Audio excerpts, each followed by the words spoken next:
अस्सलामुअलैकुम नाज़रीन, मैं मोहम्मद असलम हुसैन सियासत की आलमी ख़बरों में आप सबका इस्तकबाल करता हूँ। पेश है दुनिया भर से आज की कुछ अहम खबरें। दुनिया के अमीर तरीन शख्स टेस्ला के सीईओ एलन मस्क ने बिला आखिर ट्विटर खरीद लिया है। एलन मस्क ने रवां साल 13 अप्रैल को ट्विटर की खरीदारी का ऐलान किया था। इनकी जानिब से ट्विटर के हुसूल के बाद भारत का बयान भी सामने आया है।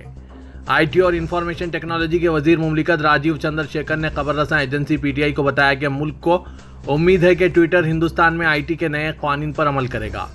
तौक़्क़े है कि ट्विटर की मिल्कियत तब्दील करने के बाद भी हिंदुस्तान के लिए कानून तब्दील नहीं होंगे। राजीव चंद्रशेखर ने कहा कि इन्हें ट्विटर के मालिक को तब्दील करने की कोई परवाह नहीं है। हिंदुस्तान का अपना कानून है, यहाँ सबको कानून पर अमल करना होगा। कुछ हिंदुस्तानियों के ट्विटर अकाउंट पर पाबंदी के हवाले से उन्होंने कहा कि 1-2 दिन में इस हवाले से आईटी का नया उसूल नाफिज हो जाएगा, जिस पर सबको अमल करना होगा। ट्विटर और एलन मस्क के दरमियान ये डील 7 माह से चल रही थी। बिला आखिर जुमेरात को मुआहदा तय पा गया। ट्विटर के नए मालिक बनते ही एलन मस्क ने इस सोशल मीडिया कंपनी के 4 आला ओहदेदारों को हटा दिया है। इनमें हिंदुस्तानी निजात सीईओ पैराग अग्रवाल, कानूनी उमूर के executive officer Vijay Gadde, chief financial officer Ned Segal और जनरल काउंसलर शान एगिट शामिल हैं। इस मामले से वाकिफ लोगों के मुताबिक सैन एजेंट को इमारत से बाहर निकाला गया है। सैन इस कंपनी से साल 2012 से मुंसलिक थे। ब्लूमबर्ग के मुताबिक मस्क का पहला मकसद कंपनी का मालिक बनते ही क़यादत को तब्दील करना है। रूसी सदर पुतिन ने वर्ल्ड डिस्कशन क्लब में अपने सालाना खिताब में हिंदुस्तान के वज़ीर-ए-आज़म नरेंद्र मोदी की आज़ाद खारजा पॉलिसी की तारीफ की। इस दौरान उन्होंने कहा कि इनकी क़यादत में हिंदुस्तान में बहुत कुछ हुआ है। इसके साथ उन्होंने पीएम मोदी को मुहिब्बे वतन भी कहा। रॉयटर्स ने इनके बयान का तर्जुमा करते हुए लिखा, पीएम मोदी की क़यादत में बहुत कुछ किया गया है। वो अपने मुल्क के मुहिब्बे वतन हैं। इनका मेक इन इंडिया का नज़रिया मुआशी और अखलाकी दोनों लिहाज से अहमियत रखता है। मुस्तकबिल हिंदुस्तान का है, इस पर फख्र किया जा सकता है कि यह दुनिया की सबसे बड़ी जमहूरियत है।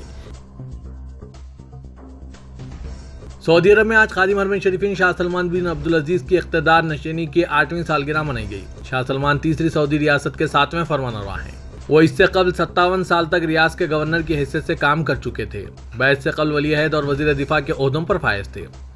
8वें यौम बैत इख्तिदार नशीनी के मौके पर सऊदी अरब के तमाम तबकों और रियासती इदारों ने ज़िंदगी के जुमला शोबों के कायदीन और अवामुन्नास की जानिब से शाह सलमान के साथ वफादारी और ताबेदारी की तजदीद की जा रही है। सऊदी अरब जापान के शहर ओसाका में मुनक्किद होने वाली एक्सपो 2025 में शिरकत करेगा। ओसाका में होने वाली यह नुमाइश सऊदी अरब को अपनी सकाफत और कल्चर को उजागर करने का एक मौका फराहम करेगी। सऊदी प्रेस एजेंसी के मुताबिक इस बात का ऐलान जापान में मुनक्किदा बैनुल-अक़वामी मनसूबाबंदी के इजलास के मौके पर किया गया। दुबई एक्सपो 2020 में मुमलिकत के पवेलियन ने जिस तरह कामयाबी हासिल की थी और बेहतरीन पवेलियन के ज़ुमरे में अवार्ड जीता था, इसी की रिवायत को बरकरार रखते हुए सऊदी अरब दुनिया को अपनी सकाफत, विरसे और जिद्दत तराजी से मुतारिफ कराएगा। रॉयल सऊदी एयरफोर्स फ़िज़ाई जंग और मिसाइल दिफाई मरकज़ 2022 के मश्क में हिस्सा लेने के लिए मुत्तहिदा अरब इमारात के अल ज़फ़रा एयरबस पर पहुंचे, जो अगले हफ्ते के अवाइल में शुरू होने वाली है और तकरीबन 1 माह तक जारी रहेगी। सऊदी अरब, मुत्तहिदा अरब इमारात, अमेरिका, बरतानिया, यूनान, ओमान, फ्रांस, जर्मनी, हिंदुस्तान और ऑस्ट्रेलिया के फ़ौजी यूनिट मश्क के हिस्से के तौर पर फ़िज़ाई जंगी कार्रवाइयों में तरबियत देंगे। रॉयल सऊदी एयरफोर्स ग्रुप के कमांडर पायलट मोहम्मद बिन साद अल अहमरी ने कहा कि तमाम आलात और शुरा बशमुल फ़िज़ाई टेक्निकी और माउन अमला अल ज़फ़रा एयरबेस दुबई पहुंच चुका है। अबू धाबी में सऊदी सिफारत खाने में स्टेट डिफेंस अत्ताशी ने ग्रुप का इस्तकबाल किया। सऊदी गेम्स 2022 मुमलिकत की तारीख में खेलों का सबसे बड़ा इवेंट जुमेरात को शुरू हुआ है। सऊदी गेम्स का इनेकाद शाह सलमान बिन अब्दुल अजीज़ आल सऊद की सरपरस्ती में हुआ, जिसकी मेज़बानी दारुल हुकूमत रियाद में हुई और ये 7 नवंबर तक जारी रहेंगे। ख़वातीन के 49 किलोग्राम वेट लिफ्टिंग मुकाबले के खेलों के सबसे बड़े कौमी मुकाबले की तारीख में पहली ताजपोशी रिकॉर्ड की, क्योंकि 45 खेलों के हरीफों ने बड़े जोश व खरोश के साथ दौड़ लगाकर पहली पोजीशन हासिल की और अपने तमगों का ताज अपने नाम किया। केरला की एक 33 साला खातून सयाह और यूट्यूबर फीफा वर्ल्ड कप देखने के लिए अपनी एसयूवी में हिंदुस्तान के केरला से कतर के लिए अकेले सफर पर निकली है। नाजी नोशी ने हफ्ता 15 अक्टूबर को शुमारी केरला के कुन्नूर जिले से अपना सफर शुरू किया। इसके मुहिम जोई के सफर को केरला के वजीर ट्रांसपोर्ट एंटोनी राजू ने झंडी दिखाकर रवाना किया। इसका रास्ता यूएई, बहरीन, कुवैत और सऊदी अरब से गुजर रहा है और वो 10 दिसंबर तक कतर पहुंचने का इरादा रखती है। दोहा में वर्ल्ड कप फाइनल से सिर्फ 8 दिन पहले वो पहुंचेगी। काबिज इजरायली फौज ने बैतुल मुक़द्दस में अल ईमान स्कूलों पर धावा बोला और फौजियों ने तलबा के बस्तों की तलाशी ली और इनसे ये मालूम करने की कोशिश की कि आया वो फ़लस्तीनी निसाब पढ़ते हैं या इजराइल के निसाब की किताबें पढ़ रहे हैं। अल अक्सा अकेडमी बराए औकाफ व विरसा के सरबराह अल शेख ने प्रेस बयानात में इस बात की तस्दीक की है कि काबिज फ़ौज के मंसूबों के बावजूद बैतुल मुक़द्दस के अवाम फ़लस्तीनी तालीमी निसाब पर अमल पेरा रहेंगे और वो फ़लस्तीनी शिनाख्त के लंबरदार रहेंगे। तुर्क सदर रजब तैयब एर्दोगान माह नवंबर के अवाइल में नाटो के एजेंडे की हामिल वसी पैमाने की डिप्लोमेसी करेंगे। सदर एर्दोगान 4 नवंबर को इस्तांबुल में नाटो के सेक्रेटरी जनरल स्टोल्टनबर्ग से मुलाकात की मंसूबाबंदी कर रहे हैं। मुज़ाकरात में स्वीडन और फिनलैंड के सिलसिले नाटो रुकनियत समेत 24 फरवरी से अब तक जारी रूस यूक्रेन जंग के हवाले से पेशरफ्त पर बातचीत मुतवक्के है। हिंदुस्तान की रियासत उत्तर प्रदेश में नफरत अंगेज तकरीर केस में कसूरवार पाए गए समाजवादी पार्टी के रहनुमा आजम खान की असेंबली रुकनियत मनसूख कर दी गई है। इन्हें नफरत अंगेज तकरीर केस में अदालत ने मुजरिम करार दिया है। एसपी लीडर आजम खान को उत्तर प्रदेश के एमएलए के तौर पर नाअहल करार दे दिया गया है। उत्तर प्रदेश असेंबली के स्पीकर ने आजम खान की सीट को खाली करार दे दिया। आजम खान रामपुर असेंबली सीट से एमएलए थे। सेक्रेटरी असेंबली का कहना है कि गुज़िश्ता रोज सजा के बाद इनकी नाअहली खुद ब खुद खत्म हो गई थी, यानी कानून के मुताबिक वो एमएलए के ओहदे पर बरकरार नहीं रह सकते। हिंदुस्तान की दारकूमत दिल्ली में जल्द ही ऑटो और टैक्सी के किरायों में इजाफा हो सकता है। दिल्ली हुकूमत ने इसे मंजूरी दे दी है और इस सिलसिले में नोटिफिकेशन जारी होना बाकी है।